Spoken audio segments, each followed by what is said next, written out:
president said yesterday that countries will boomerang back to the April 2nd tariff level starting August 1st. Why did the president decide to have those tariffs not take effect Wednesday as originally scheduled? And then I was also wondering if you could share, obviously we saw the letters the president sent out on Japan and South Korea, but if any other major U.S. trading partners are getting letters today. Sure, yes, I can confirm. In fact, I have those letters. If you could get me the folder with the letters in them, Liz, they're right in the previous office. I have the signed letters that went out to both South Korea and Japan today. And there will be approximately 12 other countries that will receive notifications and letters directly from the President of the United States. And weeks ago, I stood at this podium and I told all of you that the President was going to create tailor-made trade plans for each and every country on this planet.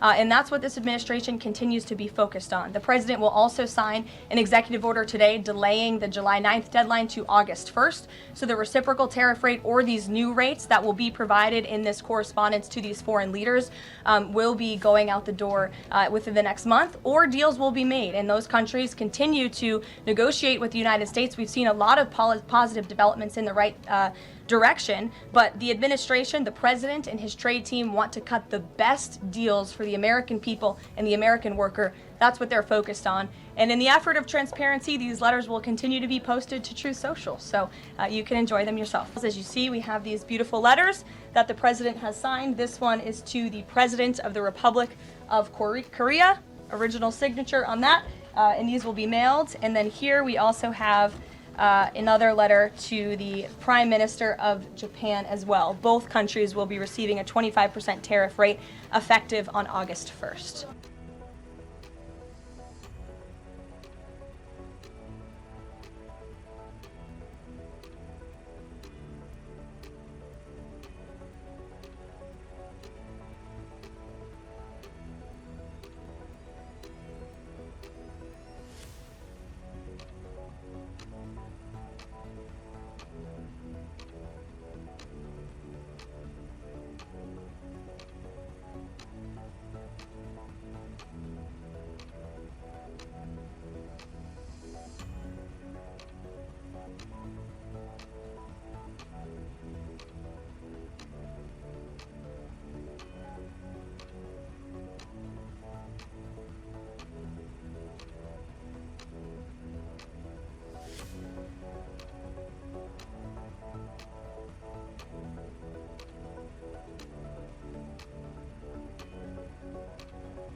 A couple more on the tariffs. You said about 12 more letters. There were about 55 or so countries, including the EU as a bloc, that were facing this tariff increase.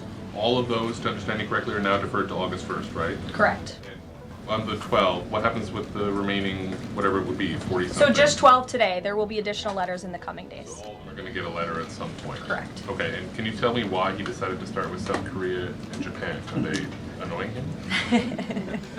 It's the president's prerogative, and those are the countries he chose. And on the sectoral tariffs, it's our understanding that these continue to be a separate track. We're still waiting on a bunch of them. That's right. Can you give us any timing update on when he's going to move on, for instance, semiconductor tariffs and other things that are still in the hopper? I don't have a timing update, but for where they are in the process, I would defer you to the Department of Commerce. Should we expect deals finally as well? He announced this Vietnam deal. Are you close on any other countries? The president and the administration, yes, we are close. But again, the president wants to ensure these are the best deals possible.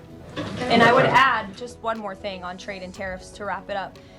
Look at the extensive work this president has put into cutting these good deals and doing what's right for the American worker. He is literally looking at the map and looking at every country on the planet and seeing where they are ripping off the American people, seeing where they have hollowed out our industrial base, seeing where our jobs have gone to other countries overseas because of their tariff policies, and he's trying to correct that. So this is decades of bad trade policy that has led to a deficit that is ravaging our country, that is ravaging our middle class, and the president is taking a very deliberate approach to correcting this wrong of many decades, of many past presidents.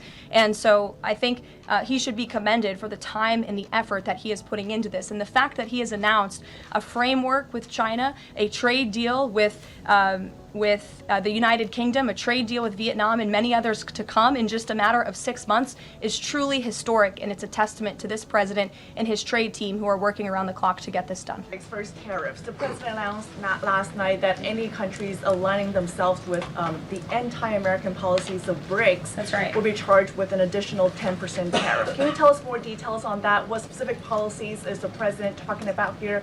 What policies should countries stay away from to avoid being subject to additional tariffs? Sure. Well, the president feels, generally speaking, that BRICS is seeking to undermine the interests of the United States. It's the president's utmost responsibility to put the interests of the United States first. That's how he views his job as president. So he's going to ensure that America is fairly treated on the world stage, and he'll take any action necessary to prevent countries from taking advantage of the United States and our people. Given the fact, this is on the trade letters, given the fact that the president put into effect the tariffs on April 2nd and then put the pause into place, is the president at all concerned that these countries that are receiving the letters won't take them seriously because the deadline seems to have shifted already and may shift again?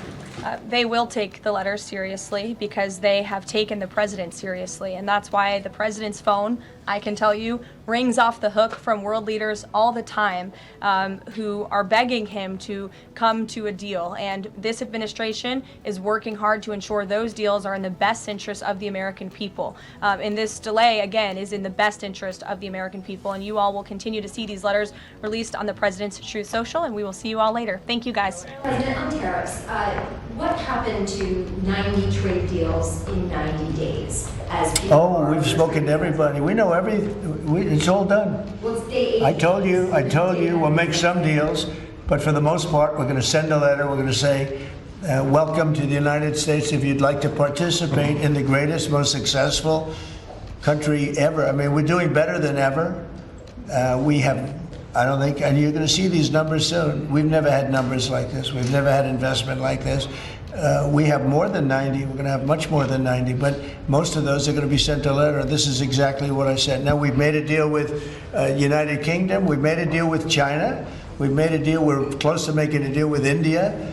Others we met with, and we don't think we're going to be able to make a deal, so we just send them a letter. If you want to play ball, you have to. This is what you have to pay. So as far as I'm concerned, we're done. We're sending out letters to various countries telling them how much tariffs they have to pay.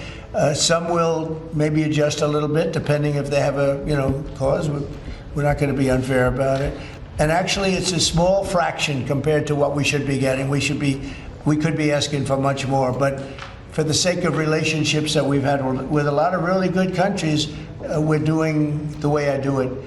But we could be getting a lot more. We could ask for a lot more than what we're asking for.